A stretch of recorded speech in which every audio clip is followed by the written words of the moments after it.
हम बात कर रहे थे इकाई 1 की, जिसके अंतर्गत हमने हिंदी भाषा का उद्भव एवं अपभ्रंश के क्षेत्रीय रूपों को देखा। उसके साथ ही हमने हिंदी प्रदेश की उपभाषा तथा बोलियां उनको देखा। अब हम एक नए शीर्षक के साथ इस सत्र को स्टार्ट करते हैं। तो हमारे शीर्षक का नाम क्या है? देवनागरी लिपि। तो इसके अंतर्गत हम देवनागरी लिपि का विकास, देवनागरी लिपि की वैज्ञानिकता व इसकी प्रमुख विशेषताएं भी देखेंगे। तो हम स्टार्ट करते हैं। देवनागरी लिपि। तो पहली बात, लिपि किसे कहते हैं? लिखावट या भाषा की सभी ध्वनियों के लिए निर्धारित प्रतीक चिन्हों को लिपि कहते हैं। यानी कि जिन ध्वनियों को लिखा जाए वो क्या कहलाती है? लिपि कहलाती है। तो जो भारत की जो प्राचीन काल लिपियां थीं, उनका कैसे उत्पत्ति हुई, कैसे वो प्रचलन में आई, तो उनको हम 3 रूपों में बांट सकते हैं। तो पहला तो हमारा सिंधु घाटी लिपि, ठीक है। उसके बाद दूसरी हमारी खरोष्ठी लिपि, उसके बाद तीसरी आती है हमारी ब्राह्मी लिपि। तो हम बात करते हैं सिंधु घाटी लिपि की। तो ये सिंधु घाटी लिपि है वो कैसी है? चित्राक्षर है, ठीक है, और ध्वन्याक्षर है। जो हमें कहाँ से प्राप्त हुई? इसके नमूने हमें हड़प्पा और मोहनजोदड़ो से प्राप्त हुए। यानी कि इस लिपि को हम कैसे जान सकते हैं? चित्रों के माध्यम से। तो इस संबंध में, सिंधु घाटी लिपि के संबंध में विद्वानों ने अपने अपने मत को प्रदर्शित किया है। तो सिंधु घाटी लिपि की ध्वनि चिन्ह संख्या को लेकर विद्वानों के मतों में भेद है। तो सबसे पहले हंटर की बात करें तो इन्होंने इसकी संख्या कितनी मानी है? 253। किसकी कितनी मानी है?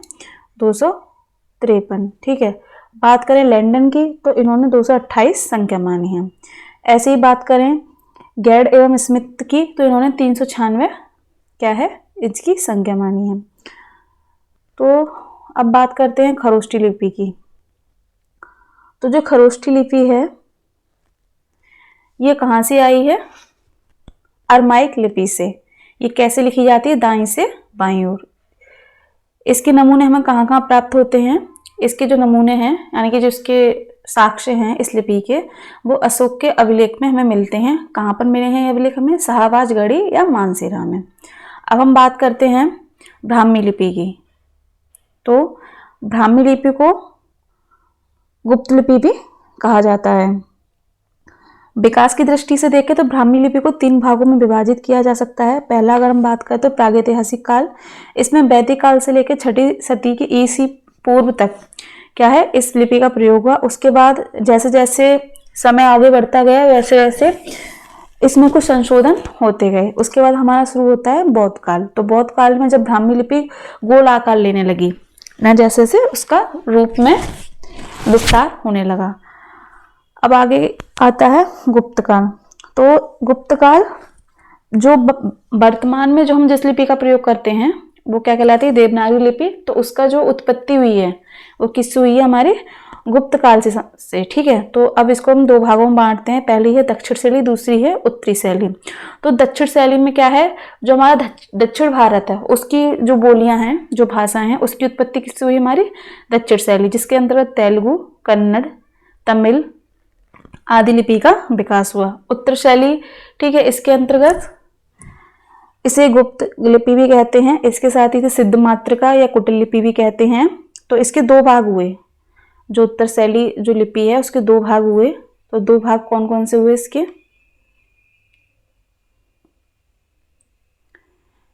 देवनागरी लिपि और शारदा लिपि। यानी कि देवनागरी लिपि का जो उत्पत्ति है या विकास है वो किससे हुआ? हमारी ब्राह्मी लिपि से। ब्राह्मी लिपि के कितने 2 भाग हैं? 2 भाग। पहला है दक्षिणी भाग, दूसरा है उत्तरी भाग। तो उत्तरी भाग से गुप्त लिपि, फिर सिद्ध मात्रा का कुटिल लिपि का आविष्कार हुआ। फिर कुटिल लिपि से क्या? देवनागरी लिपि और शारदा लिपि का आविष्कार हुआ, ठीक है। तो देवनागरी लिपि का आविष्कार कब हुआ? 9वीं सदी में, और शारदा लिपि 10वीं सदी में। बात करें सिद्ध मातृका या कुटिल लिपि, तो इसको न्यून कोणीय लिपि किसने कहा है? किसने कहा है? डॉक्टर बूलर ने। डॉक्टर बूले के अनुसार भारतीयों ने सामी लिपि के आधार पर 500 ईस्वी पूर्व के लगभग ब्राह्मी लिपि का निर्माण किया। बूलर का मत है कि जो भारतीयों ने जो इस लिपि का आविष्कार कब किया था? 500 ईस्वी पूर्व के लगभग, ठीक है।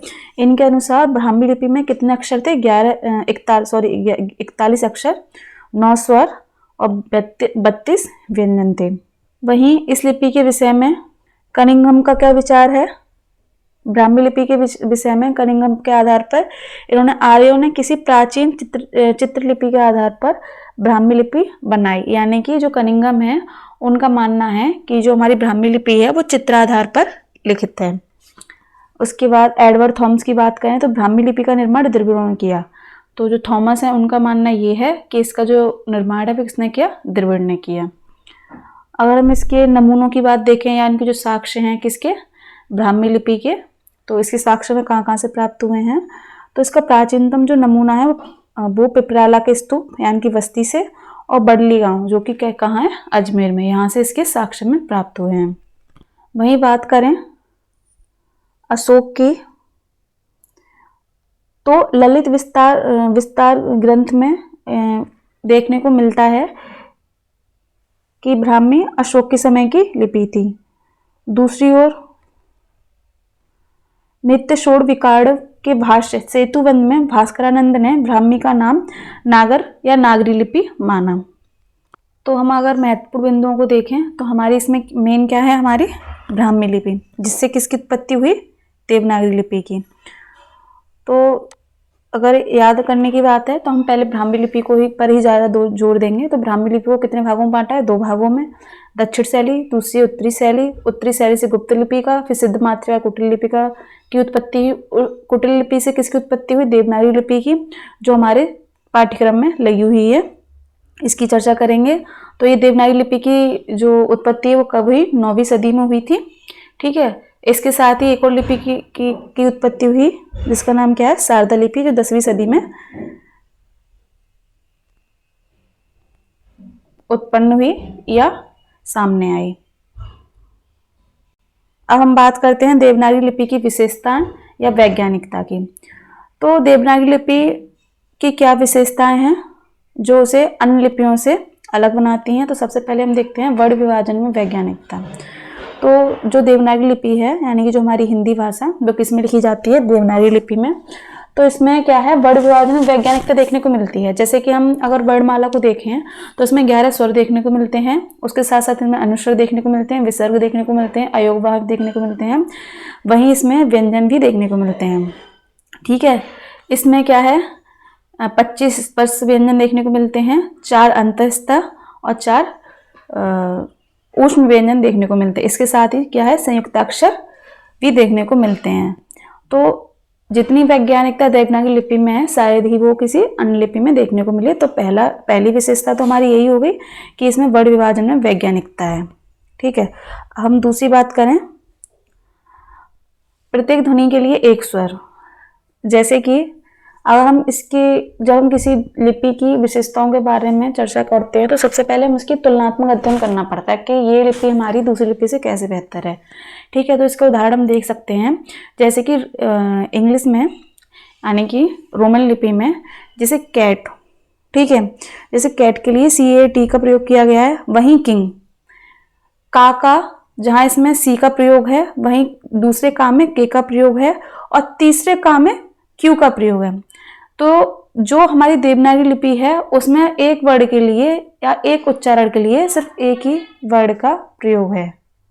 तो जैसे कि हेडिंग से ही समझ में आता है कि प्रत्येक ध्वनि के लिए क्या है? यहाँ पर एक स्वर या एक व्यंजन है। अब बात करते हैं अपरिवर्तनीय उच्चारण की। तो जो लिखा है उसका ही उच्चारण क्या है? हमें देवनागरी लिपि में देखने को मिलता है। उदाहरण के रूप में देखें, जैसे रोमन लिपि में क्या है? बट। ठीक है, तो यहाँ पर यू का जो उच्चारण है वो यहाँ पे आ में हो रहा है। ठीक है, अगर हम भाई बात करें पुट, तो पुट में यू का उच्चारण किस में हो रहा है? यू में हो रहा है, सॉरी, या ऊ में हो रहा है। तो यहाँ पे देखने को मिलता है कि रोमन लिपि में क्या है? परिवर्तनशीलता देखने को मिलती है। लेकिन अगर बात करें देवनागरी लिपि की तो इसमें अपरिवर्तनशीलता प्रदर्शित होती है। चौथा हमारा जो पॉइंट है उसके अंतर्गत उच्चारण और लेखन में एक रूपता। उच्चारण और लेखन में एक रूपता से हमारा तात्पर्य उच्चारण और लिखने में जो समानता रहे वो क्या कहलाती है? एक रूपता। अगर हम रोमन लिपि को देखें तो इसमें क्या है? साइकोलॉजी। ठीक है, तो साइकोलॉजी में क्या है? पी अनुच्चित रहता है यानी कि साइलेंट रहता है, जो कि क्या है? वैज्ञानिक दृष्टिकोण से दोषपूर्ण है। बात करते हैं वर्णात्मक लिपि की। तो इसमें क्या है, सभी वर्णों को उच्चारण के अनुरूप ही क्या है प्रत्येक वर्ण है। जैसे जा के लिए जा, गा के लिए गा, का के लिए का, जो ध्वनि उच्चारित की जाएगी उसी को वैसे ही रूप में लिखा जाएगा। ठीक है। इसके साथ ही समग्र ध्वनियों को अंकित करने की क्षमता, देवनागरी लिपि में या हिंदी भाषा में क्या है, जितनी भी ध्वनियां हैं उसको अंकित करने की अपनी एक अलग ही क्षमता है। जैसे अल्प प्राण है तो ठीक है, अल्प प्राण में क्या है, का गा णा आ जाएगा। महाप्राण में क्या है, खा और घा आएगा। तो प्रत्येक ध्वनि के लिए यहाँ पर क्या है, एक सीमा निर्धारित की गई है। बात करते हैं दूसरी विशेषताओं की, तो इसमें आती है गद्यात्मक लिपि। तो इसके अंतर्गत क्या है कि आवश्यकता अनुसार अनेक नई लिपि चिन्हों को अंगीकार करने की क्षमता। यानी कि कहने का तात्पर्य यह है कि देवनागरी लिपि या हिंदी भाषा में गद्यात्मकता पाई जाती है। ये अपनी भाषा के साथ साथ अन्य भाषाओं के शब्दों को भी ग्रहण या अंगीकार करती है। जैसे फारसी में नुक्ता है, अंग्रेजी का औचार है, उसको ग्रहण करना। उसके साथ ही क्या है, देवनागरी लिपि कैसी है, सरल है, कलात्मक है एवं सुंदर है। ठीक है। तो कलात्मकता कैसे आई है, वैज्ञानिकता के आधार पर। ठीक है। इसके साथ ही कम खर्चीली, कि देवनागरी लिपि संयुक्त अक्षरों के कम स्थान घेरती है, यथा चंद्रिका। जैसे ये उदाहरण दिया गया है, अगर हिंदी में हम लिखेंगे तो चंद्रिका ऐसी लिखी जाएगी, वहीं अगर हम रोमन लिपि या अंग्रेजी में लिखें तो चंद्रिका देखिए स्थान अधिक घेरेगी। ठीक है। इसके बाद हम अपनी अगली विशेषता पे चलते हैं, स्पष्टता। इसमें क्या है, स्पष्टता कैसे है, जब प्रत्येक वर्ड अपने विभाजन के आधार पर निर्धारित है। चलते हैं हम अगली विशेषता पे। तो इसकी देवनागरी लिपि की अगली विशेषता क्या है, स्पष्टता। देवनागरी लिपि में क्या है, प्रत्येक वर्ड को उच्चारण के साथ ही अलग अलग रूप में लिखा जाता है। ठीक है। तो इसलिए क्या है, इसमें स्पष्टता बनी रहती है। अब बात करते हैं अब इसकी अगली विशेषता पे, जो कि बहुत महत्वपूर्ण है, यह है नियमबद्धता। तो नियमबद्धता के अंतर्गत अगर हम हिंदी वर्णमाला को देखें तो इसमें कंठ, तालव्य, मूर्धन्य, दंत्य, ओष्ठ्य, अंतस्थ, ऊष्म आदि आधार पर क्या है, व्यंजनों का वर्गीकरण किया गया है। तो यहाँ हमने बात की देवनागरी लिपि की विशेषताओं और वैज्ञानिकता। ठीक है। अब इसमें कंफ्यूज होने की जरूरत नहीं है कि विशेषताएं और वैज्ञानिकता अलग अलग होती हैं। जब वैज्ञानिकता ही मिलेगी तभी तो हमारी विशेषताएं उसमें आएंगी। ठीक है। तो ये दोनों एक ही बात होती हैं। अब हम चलते हैं देवनागरी लिपि के मानकीकरण के प्रयास, या हम कहें हिंदी के मानकीकरण के प्रयास। तो मानकीकरण क्या होता है, ये हिंदी में सुधार करना या किसी चीज में उसे सुसमृद्ध करना। ठीक है। तो अगर हम व्यक्तिगत रूप पे इसके प्रयास देखें तो सबसे पहला प्रयास किसने किया, तो सर्वप्रथम इसका प्रयास किसने किया, बाल गंगाधर तिलक ने। ठीक है। अपने पत्र केसरी के लिए फॉन्ट तैयार किया, जिसे तिलक फॉन्ट भी कहा गया। इसमें 190 टाइप फॉन्ट है।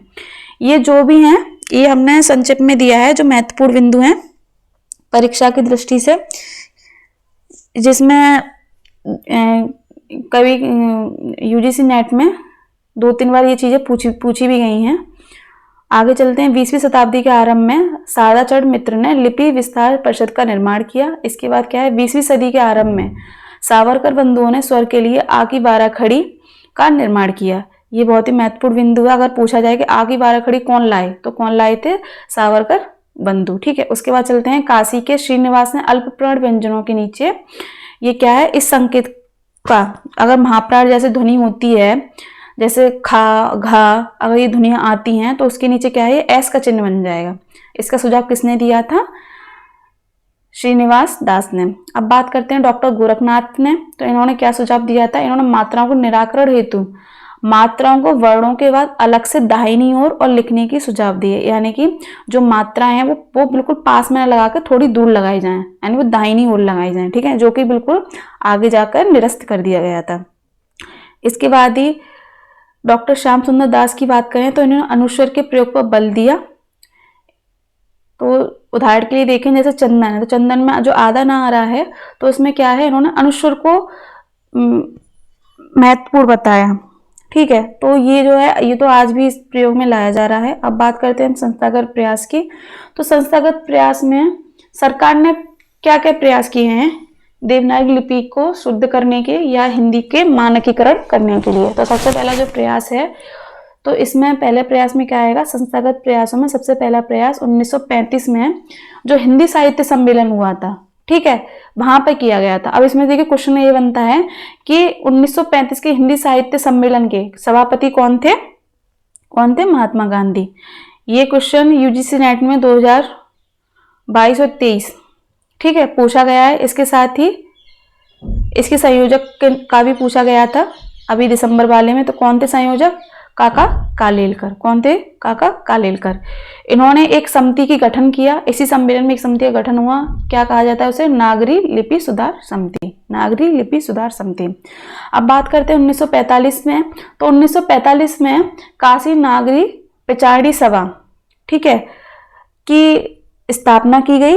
इसके अंतर्गत क्या फैसले लिए गए? नागरी लिपि सुधार समिति ने श्रीनिवास गोरखनाथ के सुझावों को अस्वीकार कर दिया था। यानी कि जो ऊपर जो इन्होंने गोरखनाथ ने और श्रीनिवास दास जी ने जो सुझाव दिए थे, उनको इन लोगों ने क्या हुआ? निरस्त कर दिया। अब हम देखें, पहला सरकारी प्रयास था। तो सबसे पहला सरकारी प्रयास किस सरकार ने किया? उत्तर प्रदेश सरकार ने सन 1947 में किया। तो इसमें अध्यक्षता किसने निभाई? ये भी क्वेश्चन पूछा गया है। तो उत्तर प्रदेश सरकार की अध्यक्षता में किसने इस सभा का आयोजन किया? तो नरेंद्र देव ने, ठीक है। तो इन्होंने क्या माना कि इन्होंने आ की 12 खड़ी जो किसने दी थी? वीर सावरकर बंधुओं ने, उसको अस्वीकृत कर दिया। लेकिन श्याम सुंदर दास के अनुस्वर पर प्रयोग पर बल दिया, ठीक है। अब बात करते हैं 1953 में। तो हिंदी भाषी प्रदेशों के शिक्षा मंत्रियों का सम्मेलन हुआ। तो इसमें हिंदी भाषा के सुधार और उसे किस प्रकार उस आगे ले जाए, इस सब का डिस्कशन हुआ। भारत सरकार ने सन 1955 में इन सुझावों को मान्यता दे दी। सन 1966 में मानक देवनागरी वर्णमाला प्रकाशित की और सन 1967 में हिंदी वर्तनी मानकीकरण का प्रकाशन हुआ। ये किसकी मानक देवनागरी वर्णमाला किसकी ओर से प्रसारित है? ये भारत सरकार के शिक्षा मंत्रालय की ओर से ये क्या है? इसे प्रचारित किया गया। तो इस सत्र में हमने देवनागरी लिपि के विकास की उत्पत्ति और इसकी जो महत्वपूर्ण विशेषता है उसके विषय में चर्चा की। इसके साथ ही आज का सत्र हमारा यहीं पर समाप्त होता है।